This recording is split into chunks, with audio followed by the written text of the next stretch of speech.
Oh, hey guys, you know what I like to do on the first weekend in November? I like to go to Shriners to look at some baseball cards. So I wanted to make quickly before tonight's live stream just kind of my recap on, uh, very simply put, the best Shriner show I've ever been to. Personally, I had the best show. Some of that is because I had a ridiculously large amount of cash to spend that I've been saving up all year, kind of squirreling away a 20 here, a 10 there, when I found an extra in my wallet. And that leads to a lot of fun purchasing. Also got to see a bunch of YouTubers there. We had some lunch after. That was set up by Jake at Waxpack Wisdom. Jake, thanks. That was a ton of fun. I got to talk a lot with Dan at Dante's Vintage PC, Mike, Junk Wax Hero, Dom, Staven Sports, Shane, Shoebox Legends. A whole bunch of people were there. Keith, The Lonely Basement, he got a poppy for his basement from me because every basement needs a poppy. And it was just a fabulous time. And I'm going to kind of share the cards that I picked up. A couple of them have stories that I just want to relay. And we'll just go from there. Yeah. So I don't necessarily think I have any kind of particular order. What I found were really good prices and dealers that were very willing to make a deal. A lot of the times, dealers, as soon as I asked if I could look at a card, they'd give me an offer lower than the card. So they were being aggressive in terms of wanting to make sales, and I made some pretty good deals, I think. So one deal that I had, and this is a shout out to Jason, Everyday Card Collector. I picked up my first pre-war Hall of Fame oversized. This is a Gaudy wide pen, oh God, what is it? R314, correct me if I'm wrong. This is of Wes and Rick Farrell of the Red Sox, taken in spring training. That's like an old hotel in Sarasota. It's the wide pen. It was marked 15, but this was on a dealer's 50% off table, so I got it for 7, which I thought was a steal. Fine shape, no creases. I was kind of surprised, and I think Jason has mentioned this in his video, but it's fairly thin paper stock. I was expecting more of a thicker paper, not quite cardboard. This is my first Wes Farrell item and my first vintage Rick Farrell item, which is really cool. In fact, Wes, who was a pitcher and a pretty good hitter for a pitcher, was probably better than his brother Rick, who's in the Hall of Fame. So this has been on my list.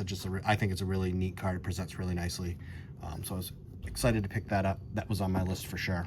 And so when I found it at 50% off, that was something I wasn't necessarily going in looking for, and then there it was. Towards the end of the show, I did start going through some binders after I made most of my major pickups, just to see if I could find some cheap stuff. And in one binder, I did find this Vern Stevens rookie for $8. To me, that was a steal. I'm looking to put together his Red Sox run. If you look up his stats for a few years here in Boston, he would put up high power numbers, high RBI numbers, and he was a shortstop, which wasn't, real. He was essentially what I would like to say, he was Ernie Banks before Ernie Banks. Power hitting shortstop, but he didn't last very long. I think he had back problems that ended his career shortly. I know Steve at Vintage on Vintage is a big Vern Stevens fan, thinks he should be in the Hall of Fame, and I can't discount that. Again, he was kind of a trendsetter. He was the first power hitting shortstop. So to pick up that card, fantastic. It's the 49 Bowman, $8. I also thought that was a really great deal, just sitting in a binder. Then let's see. I went to Ed Hahn. He was actually the first table I went to. And this one caught me off guard. It was a great price. This is Cy Young. It's the T20, I think the T202 end panel. So this was sitting on the end of the trifold or the double folder, the Mecca double folders, and it was cut. And I was looking for a T206 Cy Young, but this he had listed at 150 and it took 140 for it. So for a vintage era Cy Young, it's made to look like a card, and I know it's not quite a card, but this is perfect for me for my Red Sox Tobacco Era project. And for now, it could be filler. Maybe one day I do pick up a T206. I'll certainly look at Strongsville. But this just jumped out to me. The colors are so bold. It's him on the Boston. I think at the time they were the Rattlers. It would become the Braves in a couple of years. So just saying, young Boston. Again, just the centering is really nice. You can see the cut down the side, but it doesn't really take away from it. It's a little bit smaller than a tobacco card, but it still looks just fabulous. And to get a vintage playing era Cy Young item for barely over $100 was incredible. So this is the first item I purchased. This is how I started my show off. And then I started walking around, and I noticed a guy had a bunch of the 1913 and 1914 game cards. And at that time, Jake at Waxback Wisdom found me, and we were chatting. And I asked the dealer if he had any Joe Wood cards. The dealer said no, he had sold them. And then Jake was like, hey, Matt from Providence has a bunch of those. Like, let me show you. So he walked me over to Matt, and Matt showed me he had 4 or 5 of them, and he had one raw, and it was priced far below what I was expecting to pay, what any on eBay are currently. And Matt just slid it across and took $40 off just for asking. And so I was able to land the Joe Wood 1914 Polo Grounds game card for $100. Just a fabulous card. I love the Polo Grounds game. I have the Tris Speaker, who's the only other Red Sox in the set. So technically I have the Red Sox set, team set from 1914 Polo Grounds. But this is the Joe Wood that will be in my Red Sox championship collection. Can't say much about it other than it looks in great condition. I haven't taken it out of the one touch. I don't really care to inspect it that much. It looks beautiful. Great image of Smokey Joe. And I can't be more thrilled. And again, this came in way under budget for what I was expecting to pay. And as I told a lot of people at lunch, comps, no comps, I want to walk away from a deal feeling really good about it. And I felt really good about, well, I felt really good about all the deals. Let me put Cy Young right there.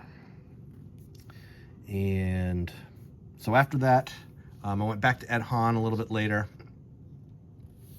and was able to pick up this 1923 Z-Knot Duffy Lewis. Now, the Z-Knots are the Pacific Coast League. This is the Salt Lake Bees, I believe.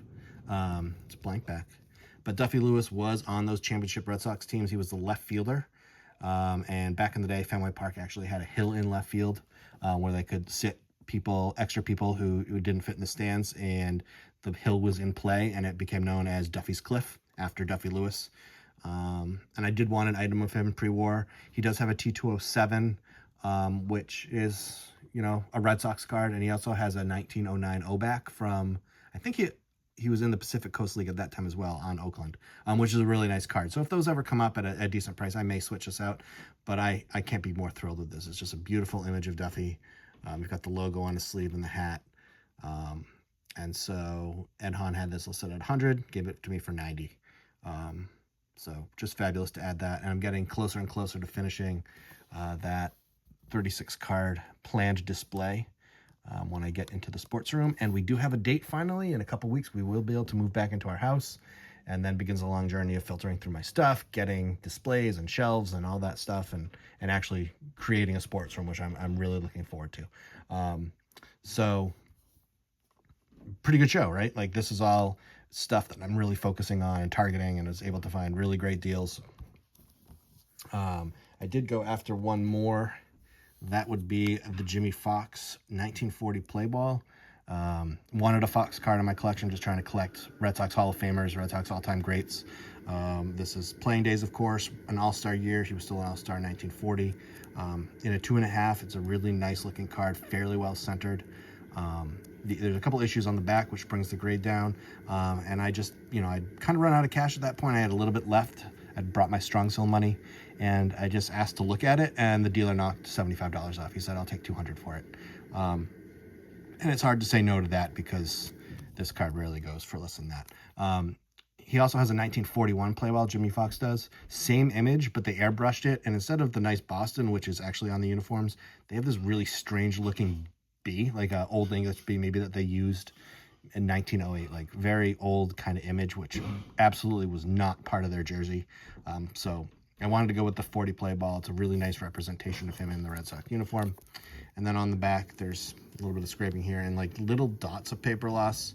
One on the Boston that caught me a little bit, but in the end, I don't particularly care because the front is just so darn nice. And it's still in the sleeve. I'll take it off eventually, but it presents really nicely. It's a great Jimmy Fox card. So how can you get better than that? Double X for the Red Sox collection. I have nowhere to put them. Actually, we're going to take the wide pen down. We'll put the Jimmy right there. And then for the card that I was aiming to get at the show. Was kind of a little bit of a story. So I saw one of these cards when I walked in, but decided, hey, I'm going to shop around, see if there's any others. I found a few more, but they were priced too high, and I didn't think anything would work. So I went back to the table, and it had sold. And this is a card that I had talked with my kids about, that they were excited about me purchasing, and they're not huge baseball fans at all, but they know this player. And so kind of bummed, but I moved on, and I went to a table, and they had this card priced very high. And I complimented the dealer. I said, it's a great card. I kind of told him, that I was hoping to get one for cheaper, raw, probably. And I talked about the connection with my kids. They'd watched a movie. This player's in that movie. And they know a lot about this player. And the dealer said, give me an offer. And I said, I don't want to insult you. It's going to be far below your sticker price. I don't want to lowball you. He said, I'm not going to get offended. Shoot out a number. And I told him I have $600 in my wallet. And he countered at 7. This is, again, far below his sticker price. And that was very tempting. I thought it was a great price. But it was still a little bit high. Again, I only had the 600. The rest of the money would be my Strongsville envelope of cash, which I did bring just in case. And I'm glad I did. And I said, hey, I might take a walk and go see, just to think about it. And it wasn't a tactic or anything. It's a lot of money, and I just needed to take some space. I was planning to go sit down in a corner and just kind of think it through. And he, said, well, I hate to have a sale walk away from the table. I'll meet you halfway at $650. And $650 was what one I had budgeted when I originally made my want list. I had targeted that price. That was the exact price of the raw card that I had seen walking in. And this one is graded a 3. And it is the Sultan of SWAT himself, Babe Ruth, 1932 Sinella. I can't be more excited to own a Playing Days Babe Ruth. It's a beautiful card. I have a card coming in from Upper Deck that has this image, the actual black and white photo on it, which I would love to display with it. It hasn't come yet, but this is a colorized photograph. Even the ad in the back, that's legitimate. That ad was there. So my kids, the movie is The Sandlot. They've watched it a bunch of times. They love it as much as I did when I was a kid. And so they know Babe Ruth. They know him as the greatest player ever. And we can debate Mays, Ohtani, Ruth, but I'll put Ruth at the top of my list every day. So they love Babe Ruth. I, talked to my kids about maybe buying one. They were excited as this being, kind of a centerpiece of my collection, something that I hand down to them one day. And my son, who's 6 going on 7, talked about it being an heirloom that he could hand down. And we got to this great discussion on our walk about the story of cards, and we're only part of their story. And it was a really great conversation. He collects Pokemon, so pulling this out, and the way I showed it last night is I pulled all this stuff out and said, yeah, that's what I got. And then I had this still in my backpack. I pulled it out, and I was like, oh, I got a Babe Ruth too. And they went kind of nuts. So this jumped right up into being the favorite card in my collection. I love this. Here's the back. It's a Type 2, so Sinella's down here. Type 1, I think it's right around here. And then Type 3, it's at the bottom.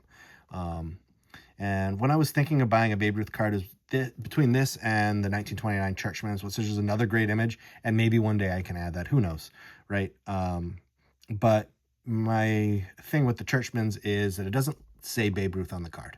And it is. You can see the picture, but it was important for me to have Babe Ruth actually listed on the card.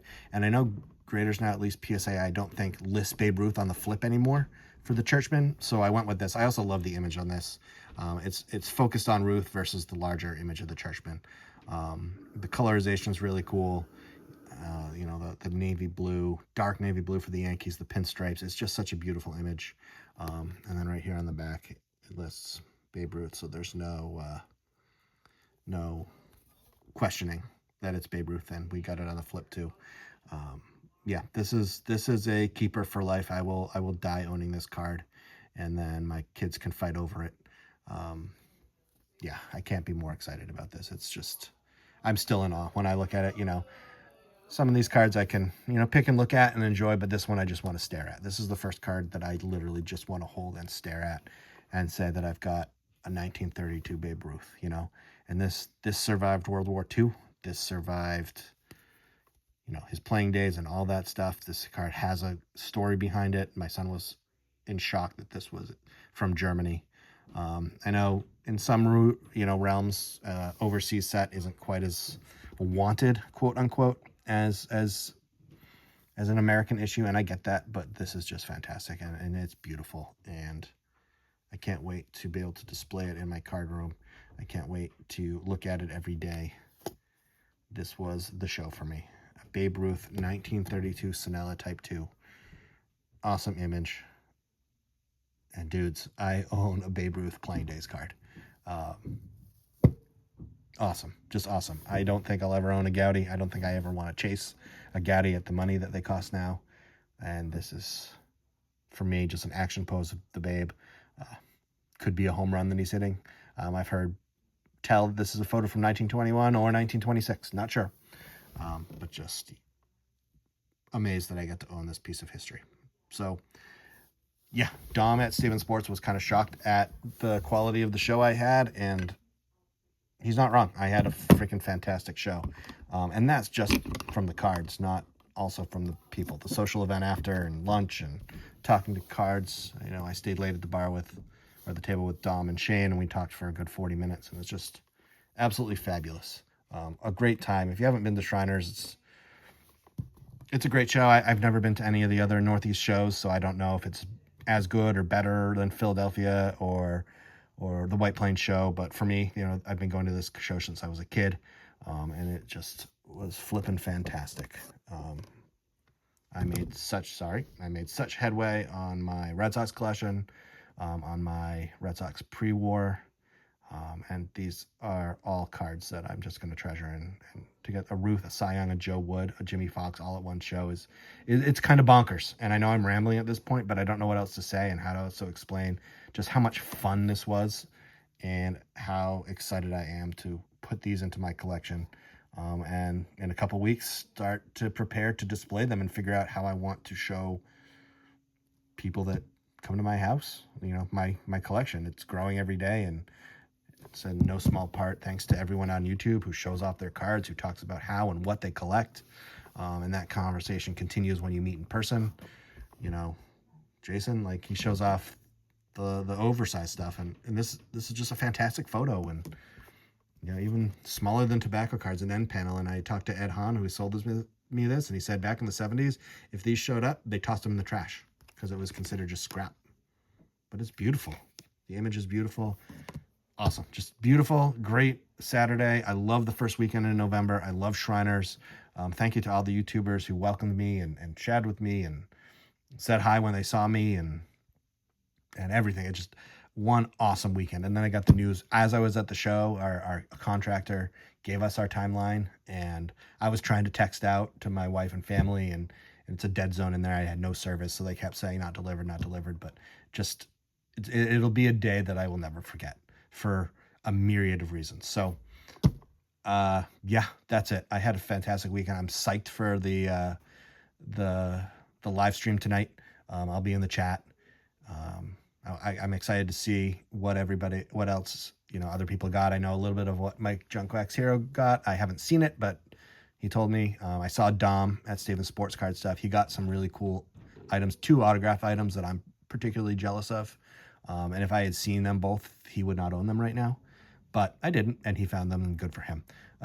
So I'm pretty excited, and I'll see you all there. So thanks for watching. I know my channel is more just here's my pickups, but I like to show my collection, what I get and why I collect it, and hopefully that inspires other people to do the same and learn from each other and know what's out there and why we collect. That's kind of the point, as I collect the Red Sox stuff because it means a lot to me, and I create little projects and collections based on the history of the team, and then you go to a show and you just have a blast trying to put it together. So anyway, guys, I'll see you in the chat in a little while. Thanks for watching. Like and subscribe, all the good stuff with YouTube. Keep collecting, have fun, stay safe, all that good stuff. I'll talk to you guys again soon. Bye.